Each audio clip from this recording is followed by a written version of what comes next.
Hello दोस्तों, स्वागत है आपका नए अपडेट में। दोस्तों, हाल ही में इराक से न्यूज़ सामने आ रहा है। शिया और धर्मगुरु की रणनीति में छोड़ी राष्ट्रपति भवन में घुसे समर्थक, हिंसा में 20 की मौत हो गई। बाद देश भर में कर्फ्यू है। दोस्तों, हाल में हम जानेंगे इराक में क्या चल रहा है।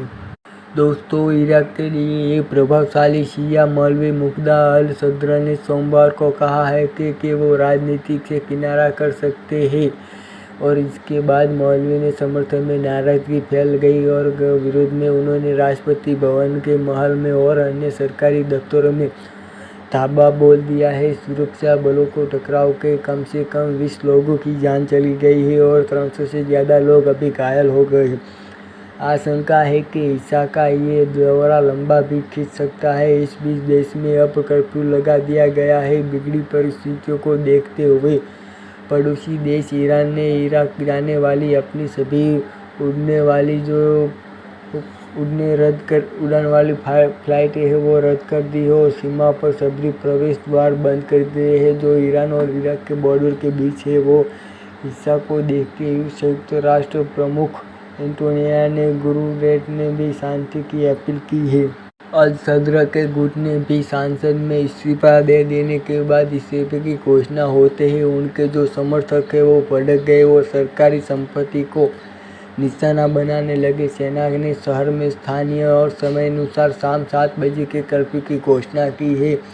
उस समय के तनाव कम करने के टकराव टालने के लिए कई कदम उठाया गया है। हालांकि उग्र भीड़ तोड़फोड़ करती रही है। सुरक्षा बल सरकारी संस्था को निजी एवं सार्वजनिक संपत्तियों और दूसरों को देशों के दूतावासों की सुरक्षा में जुटे हैं।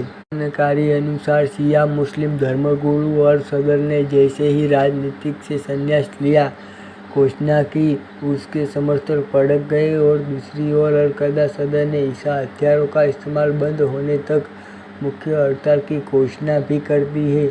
इराक की राज्य समाचार एजेंसी INE ने और स्टेट टीवी ने सोमवार देर रात तक रिपोर्ट दी। सदर के कार्यालय में तत्काल कोई पुष्टि नहीं है। इधर कुवैत के दूतावास ने इराक में अपने नागरिकों से देश छोड़ने का आग्रह किया है और कुवैत की जो राज्य समाचार एजेंसी कुना ने सोमवार देर रात सूचना दी। प्रतिबंध शिया और समूह के बीच झड़पों के बाद दूतावास ने इराक की यात्रा करने से इच्छुक लोगों को अपनी योजनाओं को स्थगित करने के लिए कहा है।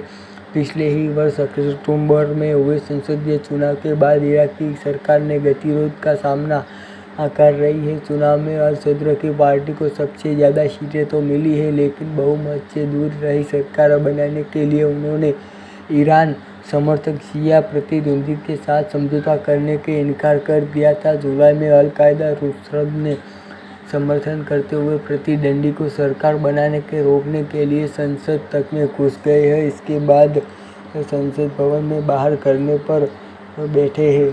ऐसी न्यूज़ अपडेट पाने के लिए हमारी चैनल को प्लीज़ लाइक और शेयर और सब्सक्राइब करना ना भूलें। जय हिंद, जय भारत।